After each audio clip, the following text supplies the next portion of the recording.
नमस्कार, JKLH prime time में आपका स्वागत है। मैं हूं आपके साथ सना वारिस। द केरला स्टोरी फिल्म को लेकर देश भर में सियासत जारी है। लव जिहाद पर आधारित फिल्म द केरल स्टोरी को लेकर देश भर में सियासत जारी है। पश्चिम बंगाल और तमिलनाडु ने इस फिल्म को बैन कर दिया है, तो यूपी में मुख्यमंत्री योगी आदित्यनाथ ने फिल्म को टैक्स फ्री कर दिया है। सवाल लव जिहाद को लेकर भी उठ रहा है कि ये जो लफ्ज है इस पर भी बहस होनी चाहिए कि लव जिहाद मनगढ़ंत कहानी है। कुछ लोगों का मानना है कि ये मनगढ़ंत कहानी है, तो कुछ लोगों का कहना है कि नहीं, ऐसी घटनाएं सामने आई हैं, लव जिहाद के जरिए ऐसी कोशिशें की जाती रही हैं। बहरहाल ये अलग मुद्दा है बहस का। कहीं समर्थन हो रहा है द केरल स्टोरी का, तो कहीं पर विरोध हो रहा है, जिस पर बीजेपी और कांग्रेस के बीच जमकर बहस हो रही है। तो विपक्षी पार्टियां भी इस पर अपना रद्द-ए-अमल जाहिर कर रही हैं। इस बहस के इतर जम्मू कश्मीर में इस फिल्म को 1967 की घटना से जोड़कर देखा जा रहा है। अब सवाल उठता है कि 1967 में कौन सी ऐसी घटना घटित हुई थी कश्मीर में जिसके बाद इस फिल्म को उससे जोड़ा जा रहा है। तो कश्मीरी पंडितों और उनके लिए काम करने वाली संस्थाओं का कहना है कि पहला लव जिहाद कश्मीर में 1967 में हुआ था, जिसकी आवाज दिल्ली तक पहुंची थी। आज इसी मुद्दे पर करेंगे चर्चा कई खास मेहमानों के साथ।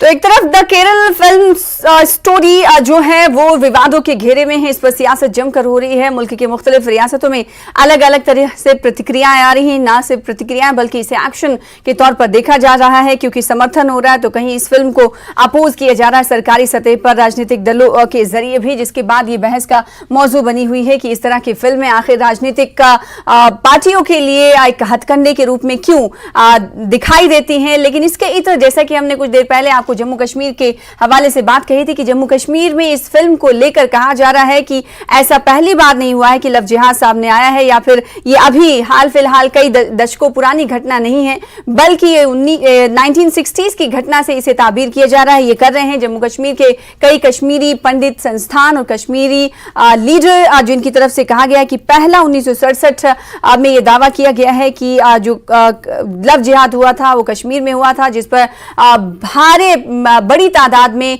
अपोज हुआ था। तो उन्हीं के जरिए हम जानने की कोशिश करेंगे कि आखिर वो उन दिनों को किस तरह से याद करते हैं और अभी जो फिल्म पर इस वक्त सियासत चल रही है उसे कैसे जोड़ते हुए देख रहे हैं। इसीलिए इस आज की बहस के हवाले से हमने कश्मीर के कनेक्शन के हवाले से बातचीत करनी चाहिए। कई खास मेहमान हमारे साथ जुड़ रहे हैं, जिनका तारुफ करा दें। हमारे साथ अमित रैना साहब, स्पोक्स पर्सन है रूट्स इन कश्मीर के। आपका स्वागत करते हैं वक्त देने के लिए, इस खास विषय पर चर्चा का वक्त देने के लिए। इसके अलावा खास मेहमान माजिद हैदरी साहब, जर्नलिस्ट हैं, हमारे बीच मौजूद हैं। आपका भी वेलकम करते हैं इस खास डिबेट में परिचर्चा में शामिल होने के लिए। अमित रैना साहब, सबसे पहले मैं आपसे जानना चाहूंगी, द केरल स्टोरी पर देश भर में हम देख रहे हैं कि जहां प्रतिक्रियाओं का सैलाब सा उमड़ पड़ा है, तो उधर जम्मू कश्मीर से एक और बहस शुरू होती हुई दिखाई दे रही है। कई कश्मीरी नेता, इवन आप भी इस पर प्रतिक्रिया देते हुए दिखाई दिए।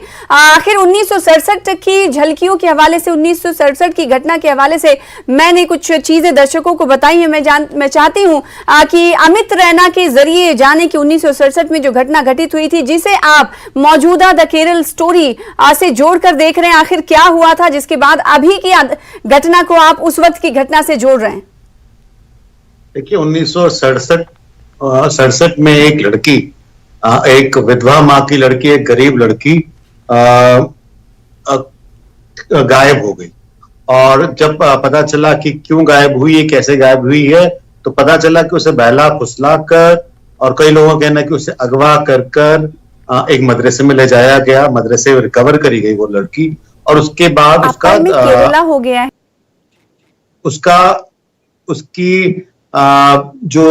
उसका धर्म बदल दिया गया था।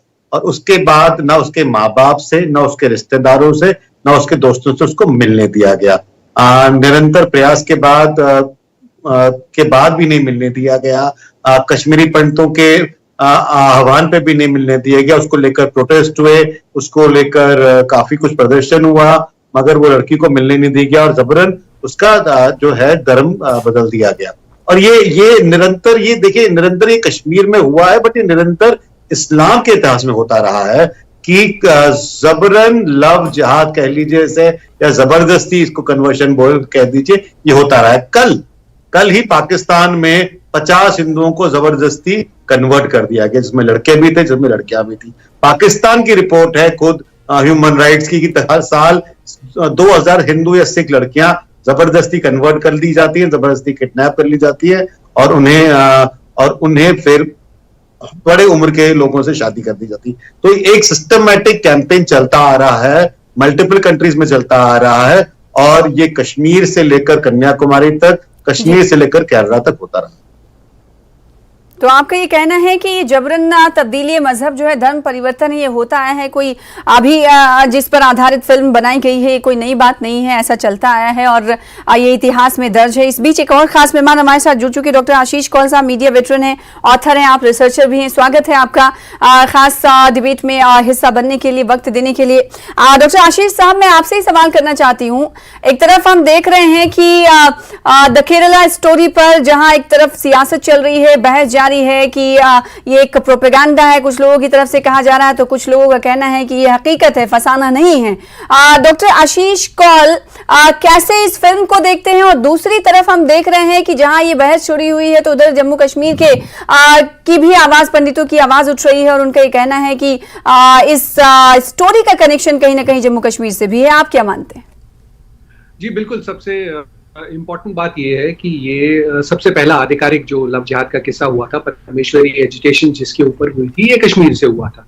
और बड़ा एक इम्पोर्टेंट रिलेशनशिप अगर हम देखते हैं कि जो कश्मीर में सबसे पहले जो भी देश में होता है, उसकी शुरुआत कश्मीर से ही होती है, चाहे वो हाईजैकिंग हो, चाहे वो टेररिज्म हो, चाहे वो लव जिहाद हो। कश्मीर बहुत पहले से, देखिए आज हम इसको पॉलिटिकल इशू या टेररिज्म से लेके जोड़ते हैं, लेकिन एक हम हमेशा ये गलती करते हैं कि हम उसको एक जो रिलीजियस प्रॉब्लम कश्मीर का रहा है, हम उसको कभी एक्सेप्ट नहीं कर पाते। ये सिर्फ उसी की देन है।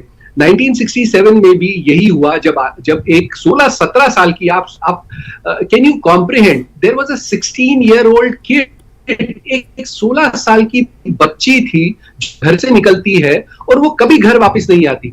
उसके पिता का देहांत हो चुका है, उस घर में एक बूढ़ी माँ है जो दर ठोकरें खा रही थी, सिर्फ इस वजह से कि उसकी बेटी का कोई पता नहीं था।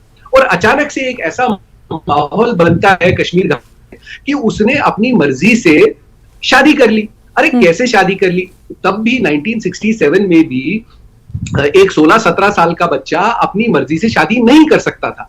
जब ये बात सरकार को समझ में आई और इन कट्टरपंथियों को जब ये बात समझ में आई, तो उन्होंने उसको एक इस्लामाइजेशन का रूप दे दिया। वो इसलिए बड़ी इंटरेस्टिंग बात ये है कि उस वक्त आर्टिकल 370 एनफोर्स था और ये शादी एक स्टेट सब्जेक्ट बन के रह गई, क्योंकि सेंटर ने हाथ झाड़ दिए। सेंटर ने कहा मैं तो कुछ नहीं कर सकता, ये आर्टिकल 370 है, कश्मीर को खास स्टेटस मिला हुआ है, मैं इंटरफेयर नहीं कर सकता।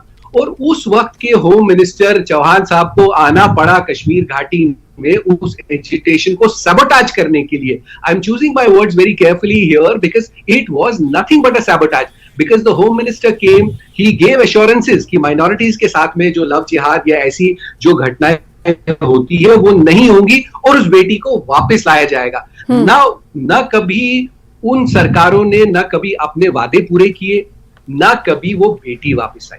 और आज जब हम ये केरल स्टोरी जब देखते हैं, तो ये उन लोगों के लिए ये एक बड़ी अजीब सी बात है। जैसे कश्मीर फाइल्स भी जब लोगों ने देखी तो उनको यकीन ही नहीं हुआ कि इस मॉडर्न भारत में जहां एक $7 ट्रिलियन इकोनॉमी की बात हो रही है, आज फेसबुक के दौर में है, क्या ऐसी चीज, things like that are beyond comprehension of these leftists and it is beyond comprehension of a modern Indian। वो सोच ही नहीं सकता कि ऐसी चीजें हो सकती हैं। तो जिसको ये गलत फहमी हो कि ऐसी चीजें हो नहीं सकती, उनको कश्मीर में जाके एक बार ही रहना जरूर चाहिए। ठीक है, तो आपको ये लगता है कि ऐसा हो नहीं सकता, तो ऐसे लोग जो हैं वो कश्मीर में आकर रहे, फिर उसके बाद उनको पता चल पाएगा कि ऐसी चीजें, उनको सेक्युलरिज्म की जो उनको बीमारी है उसका इलाज वहां हो जाएगा, उनको कश्मीर में हो जाएगा। जी जी बिल्कुल, उनको ठीक। समझ में आएगा कि ठीक है अमित जो साहब, हम एक सेकंड rest of में इंडिया में जो आशीष freedom साहब, एक हमारे सेकंड पास में में है, लौटूंगी वो आपके वहाँ पास। पे एक खास मिलेगी। मेहमान और जुड़ चुके हैं, जावेद बेग साहब सोशल एक्टिविस्ट हैं। स्वागत है आपका, वेलकम इस खास डिबेट का हिस्सा बनने के लिए। माजिद हैदरी साहब के पास जाना चाहेंगे इस सवाल के साथ, चूंकि अमित रैना को आपने सुना, आशीष जी को सुना, माजिद साहब, और 1967 की घटना से द केरला स्टोरी को जोड़ा जा रहा है कि ये इसकी शुरुआत आधिकारिक तौर पर कश्मीर से हुई थी। जबरन धर्म परिवर्तन कराने की कोशिश एक लड़की की गई थी। उस वक्त जो केंद्र में सरकार थी, केंद्र में सरकार भी कहीं ना कहीं पहुंची, उन्हें इस एजुटेशन को देखते हुए उन्हें कश्मीर का रुख करना पड़ा था। इस पर मैं चाहती हूं कि आप क्या प्रतिक्रिया देंगे, क्योंकि कश्मीर से आप भी आते हैं। एक तरफ जब रूट्स इन कश्मीर अपनी प्रतिक्रिया दे रहा है, दूसरी तरफ एक वेटरन ऑथर प्रतिक्रिया दे रहे हैं, तो एक जर्नलिस्ट किस तरीके से इस घटना को देख रहा है और इसका कश्मीर से क्या कनेक्शन है, इस पर आपकी क्या राय? देखिए सना साहब, मैं इन दो पंक्तियों से शुरू करूंगा कि तुमने दिखाई इतनी फिल्में, सिनेमा हॉल में देश ने अमर गंवा दी। एक कमी थी नफरत के बाजार में, आपने बाइस्कोप में केरला स्टोरी लगा दी। देखिए, मैं आंकड़ों की बात करूंगा, मैं पत्रकार हूं, आंकड़ों की बात करूंगा, 3 पॉइंट रखूंगा। पहली चीज, कहा जाता है कि इस्लाम में फोर्सिबली कन्वर्शन कराया जा रहा है, तो कुरान शरीफ की एक आयत है, ला इकराह फिद्दीन, अर्थात हमारे मजहब में कोई जबरदस्ती नहीं। दूसरी चीज, हमारा संविधान article 25 of the Indian constitution आपको इजाजत देता है अपना धर्म सिर्फ प्रैक्टिस करने का नहीं, प्रोपोगेट करने का, अर्थात वो फैलाने का, तो वहां पर भी कोई आपत्ति नहीं। लेकिन जब आप एक माइनॉरिटी के प्यार को भी जिहाद का नाम दे दें, आप उसको नफरत का नाम दे दें, तो यह बेचारी माइनॉरिटी क्या करेगी? और फिर तीसरी चीज, ये जो पिक्चर जो बनी है, ये जो मनगढ़ंत कहानी बनी है, देखिए अगर आपको कहानियां नफरत की बनानी है तो एक कहानी बिल्किस बानो पे भी बना दीजिए, एक कहानी बजरंग पूनिया पर भी बना दीजिए जो दिल्ली में बैठा है इस वक्त। भाई, ये नफरत की दुकानें बंद करो और ये मनगढ़ंत कहानियां बंद करो। मनगढ़ंत कहानी से देश आगे नहीं बढ़ेगा। सिनेमा हॉल में बैठ के देश तरक्की नहीं करेगा। देश तब तरक्की करेगा जब हिंदू मुसलमान प्यार, मोहब्बत और इश्क से आगे चलेंगे। और वही तो मैं हमेशा अमित रैना भाई को भी समझाता हूं, अपने दूसरे भाई को भी समझाता हूं कि भाई आपको हमारे प्यार से आपत्ति क्या है? क्यों ना मुसलमान मर्द हिंदू लड़की से शादी कर पाए? क्यों नहीं? भाई, देश का संविधान इजाजत देता है, या तो आप संविधान बदल दीजिए। आप तो इस डिबेट में आके मजाक बनाते हैं। मुझे लगता है कि कॉमेडी शो में कोई कॉमेडियन आ गए बात करने। आप पहले संविधान पढ़िए, फिर आप इस मंच पे आइए और बात कीजिए, और लव जिहाद का नाम आप लाइए कि आप प्यार को भी नफरत का नाम दे देते हैं। भाई, जब आप प्यार को नफरत का नाम देंगे, हम आगे कैसे चलेंगे? और देखिए कब की कहानी सुना रहे हैं, 68 की कहानी सुना रहे हैं, जो महिला आज इतनी बूढ़ी होगी कि शायद उसके पोते भी होंगे। देखिए, उसको आज ये इस मंच पर लाके एक तरीके से अपमानित कर रहे हैं। हमारी कश्मीरी बहन को अपमानित किया जा रहा है यहाँ पे, जो आज शायद दादी होगी, उसके पोते होंगे, बच्चे होंगे, क्या होगा? लेकिन नहीं, इन्होंने कहानी बनानी, क्योंकि नफरत की दुकान इन्होंने चलानी है। लेकिन जो ये शब्दों का प्रयोग करते हैं, मुझे हंसी आती है। मुझे लगता है मैं तो कॉमेडी शो में आ गया। हाँ जी सना साहिब। ठीक है। जावेद बेग साहब, माजिद हैदरी साहब ने सीधे तौर पर कहा कि मोहब्बत दिखाई नहीं देता, नफरत को उजागर किया जा रहा है। उस घटनाओं को जिन का अब कोई लिंक नहीं बनता कि उस पर बात की जाए, उसे कहीं ना कहीं लोग उठा रहे हैं और जिस पर वो आपत्ति जताते हुए दिखाई दिए। जावेद बेग साहब, आपकी क्या कुछ प्रतिक्रिया है? जो बहस अब छिड़ चुकी है द केरला स्टोरी पर, तो पूरे देश में हम देख रहे हैं कि सियासत जो जोरों शोर से जारी है, तो उधर अब कश्मीर कनेक्शन पर भी चर्चा होने लगी है।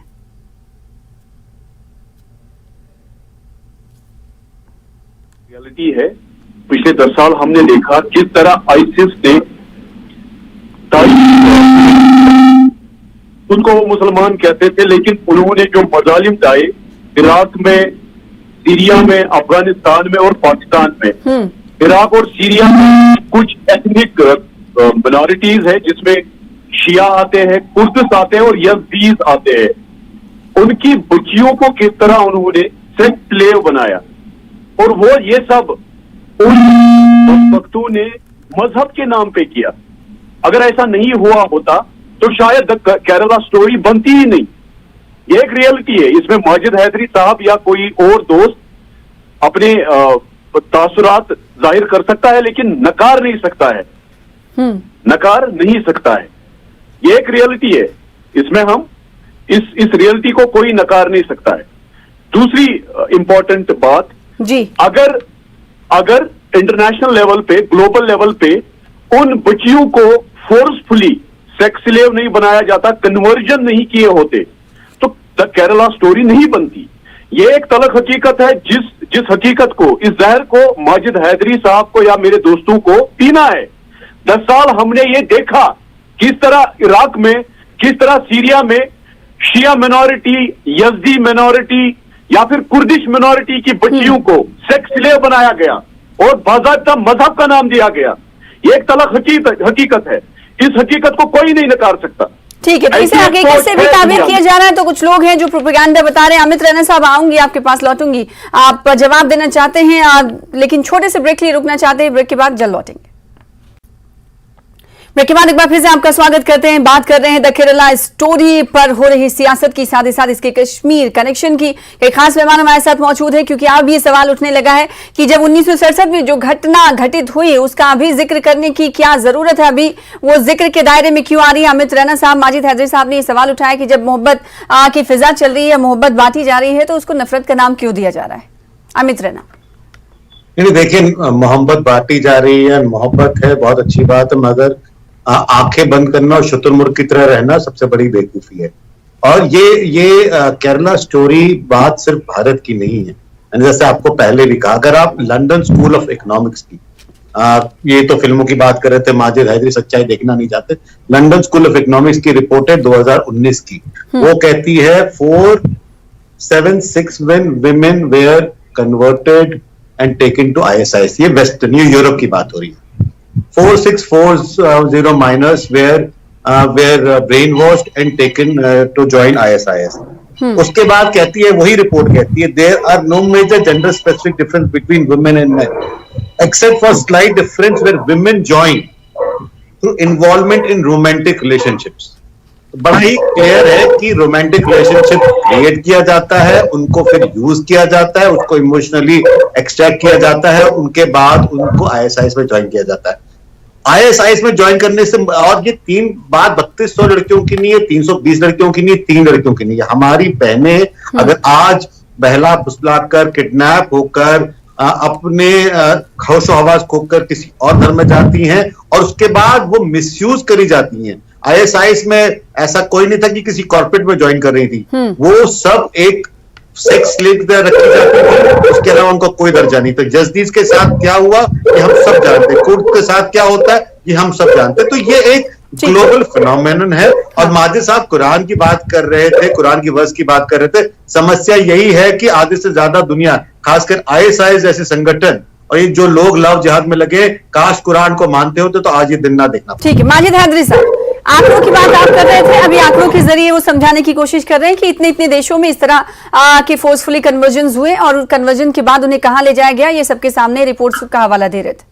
जी देखिए सर, ऐसा को मेरे भाई ने बात की, कहा कि इस्लामिक स्टेट, भाई इस्लामिक स्टेट का और इस्लाम का आपस में कोई रिश्ता नहीं, ठीक वैसे ही जैसे बजरंग बली जी का और बजरंग दल का आपस में कोई हिस्सा नहीं। तो हम ऐसे कट्टरपंथी या आतंकी संगठनों को धर्म के साथ ना जोड़े, पहली चीज। दूसरी चीज, बात हुई 1967 की, मैंने याद दिला दूं क्योंकि बात हो रही है पिक्चरों की। मुझे याद है वीर ज़ारा पिक्चर में हिंदू व्यक्ति दिखाया जाता है, स्क्वाड्रन लीडर वीर प्रताप सिंह, और जब उससे वहां पे वकील पूछती है कि मैं आपका केस बता दूं जज के सामने कि आपका ज़ारा के साथ रोमांटिक जिहाद था, जैसे अभी ने नाम बताया, तो कहते नहीं, आज उसकी बच्ची बड़ी हो गई होगी, आज का बच्चा भी बड़ा होगा। तो देखें, अमित रैना जी को अपनी सोच बदलनी होगी। जिस महिला को ये हिंदू महिला कह रहे हैं, उसी महिला के बारे में आज ये 40 साल बाद, 50 साल बाद कैसी कहानी निकाल रहे कि भाई उसे अगवा किया गया था, फिर वो पहले बताया गायब हो गई थी, और फिर किस कहानी का हवाला दे रहे हैं।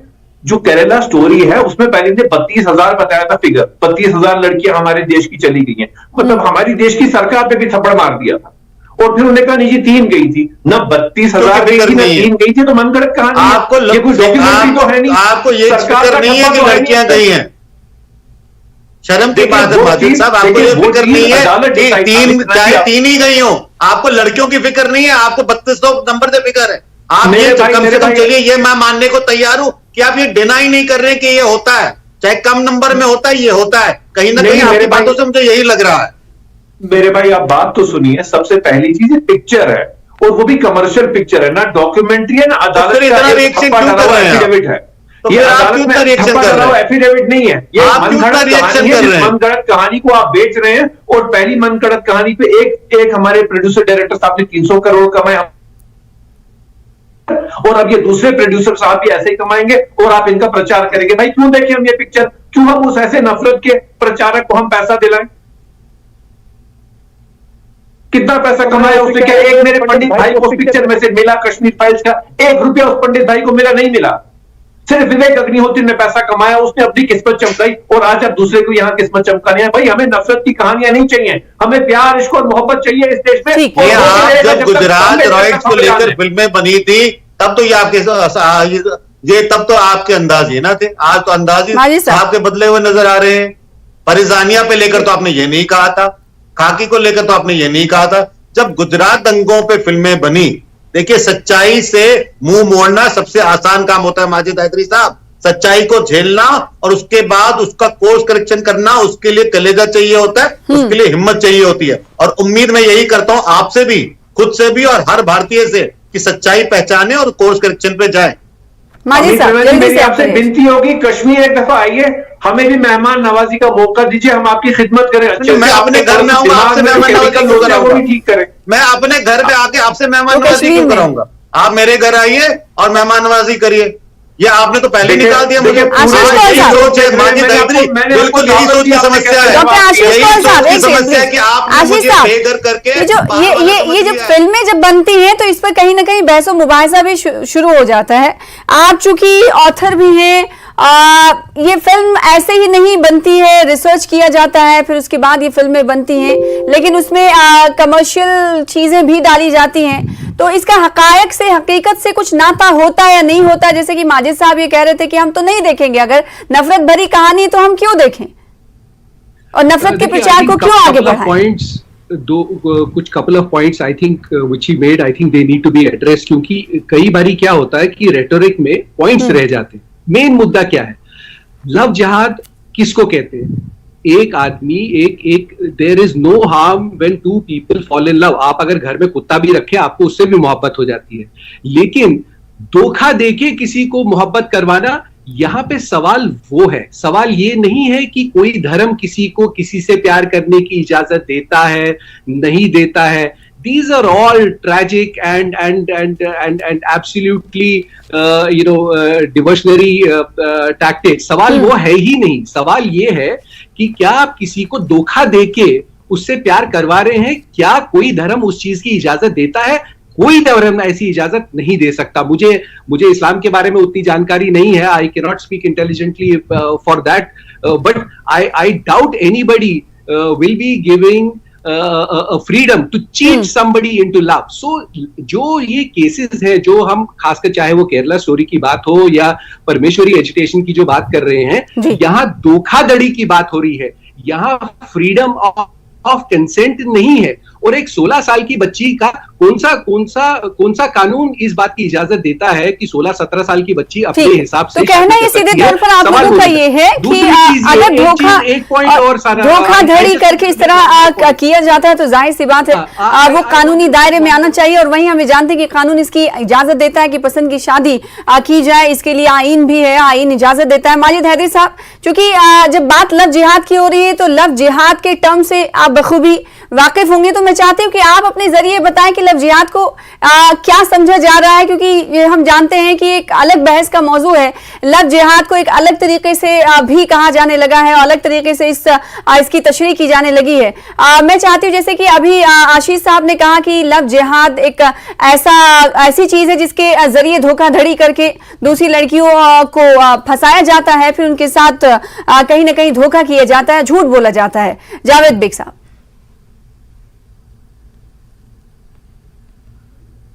या फिर नफरत करना एक कंप्लीट इंडिविजुअल चॉइस है, उसमें हमारे मुल्क की जो होली कॉन्स्टिट्यूशन है वो भी अलाउ करती है। लेकिन एक ग्लोबल कंस्पिरेसी के जरिए एक मजहब की बच्चियों को, जो बच्चियां एक पर्टिकुलर मजहब को फॉलो करती हो, उन्हें टारगेट करना, ये एक ग्लोबल इशू है, इसमें कोई दोराई नहीं है।